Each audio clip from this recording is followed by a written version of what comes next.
Nigerians are concerned about the deceit and duplicity of the politics of petrol price increment by successive governments, and yet Nigerians are again faced with an imminent increase in the fuel price from 165 naira to as much as over 300 and to thereabout.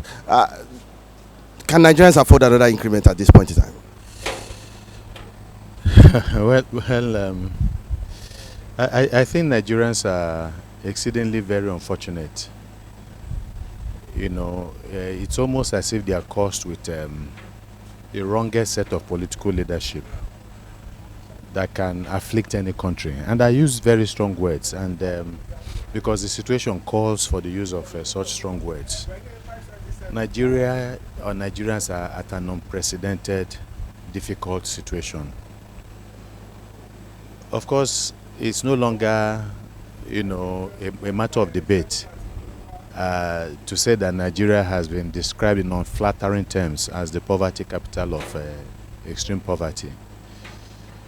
To think that for a country that has so much promise of greatness, by virtue of the number of the populace, of the population, the sheer brilliance of Nigerians, and you see them performing outside the shores of this country, to be reduced to this level of hopelessness and despair, where they begin to prey upon one another. And Nigerians have not always been this insensitive towards their problems. They have always been their brother's keeper. Go back 20, 25, 30 years ago, Nigerians were much more accommodating. But the reality is that when you create a jungle-like kind of a situation, and this is sociology, this is practical. Even in the best place in the world today, even in Europe, create a condition like we have here in Nigeria, and human beings, people who are supposed to be educated, will behave like animals. Again, it starts with constricting the economic space. When you constrict the economic space, you increase competition among the people who live within society. And some of them begin to lose certain values because they are propelled by that innate situation of survival being the first law of nature. You don't want to create that kind of a situation where good people become desperate. So this is where we find ourselves with regards to political leadership. We have, first of all, let's just say that we are suffering from bad leadership, as a result of bad leadership. And to some extent, don't exonerate the people too much. Bad followership is also a consequence of what is going on. Because if we had a civil populace that is enlightened and conscious, they will keep the leadership on their toes. After all, they elected them. They need them. They need the people to come to power. Why do they go out to campaign?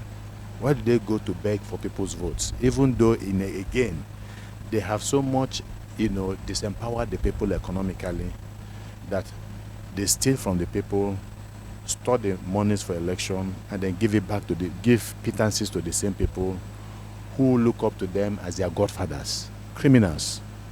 And that's the tragedy. So it's like we're in a vicious cycle. So this present situation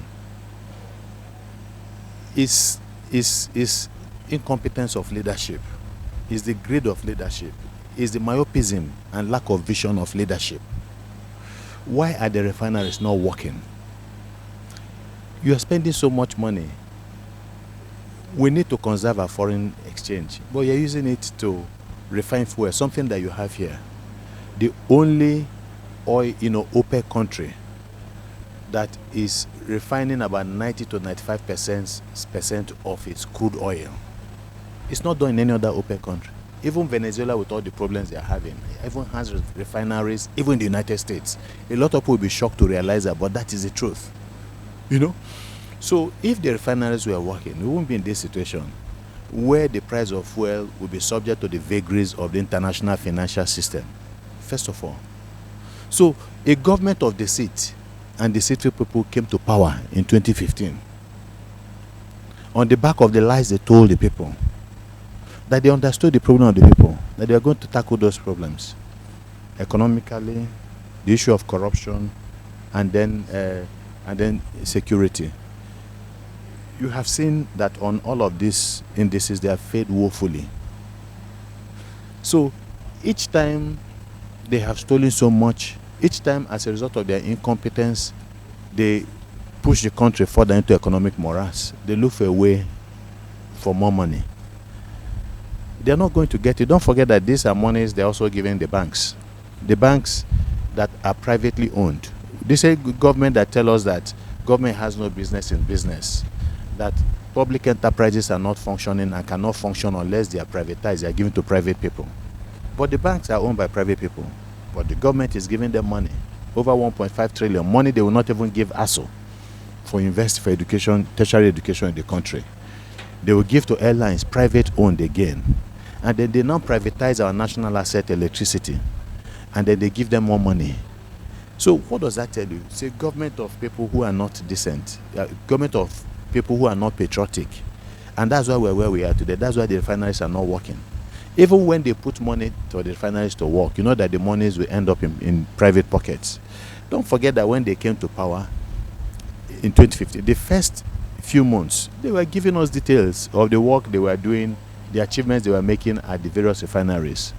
The Minister of State for Petroleum then kept on telling us on a monthly basis, performance reports. Port Harcourt Refinery has achieved 20% completion. Warri Refinery, 30% completion. Kaduna Refinery, 20% completion. They did that every month, scrupulously, for 6 months. And then one day stopped. The money has gone.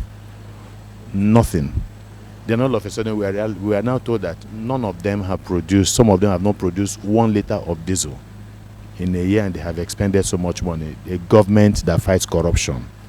So this is the situation, but the people have to suffer in the process, you know, and I think that is the sad reality. So Nigerians must, because there's no new excuse. Believe me, for the past 30-something years, it has always, go and look at each time they wanted to increase the pump price of fuel. It has always been the same reason they have given us. Now they are telling us that they are smuggling as much as 2,000 tankers out of this country, petrol tankers. 2,000. You know what 2,000 means? It means that there is no custom anymore in this country. There's no, that the roads are as free as any, 2,000 tankers. So even the people in government, when they tell lies, are not even ingenious about the lies they tell. They don't even do basic calculations. And you know why? Because it doesn't matter what we Nigerians do, even if the lies sound outrageous. So you will keep on seeing this. So we will hopefully resist this increase once more, like we have always done. We will do it with or without labor. Labor finds itself in a unique position to do certain things, to safeguard the interests of Nigerians. They have not always performed above board. We work with them. We are partners to them. We have not been impressed too. They have their issues, but they have not, even they themselves, if they want to be truthful, we realize that they should have done better. They have not done as well as they should do. We hope that this time around, that they will make up their mind to be different. But as for us, we are going to back them all the way. And we're going to, because it's about Nigeria, it's about Nigerians. And our people have to survive. Our people cannot continue to suffer the way they have suffered in the land of plenty.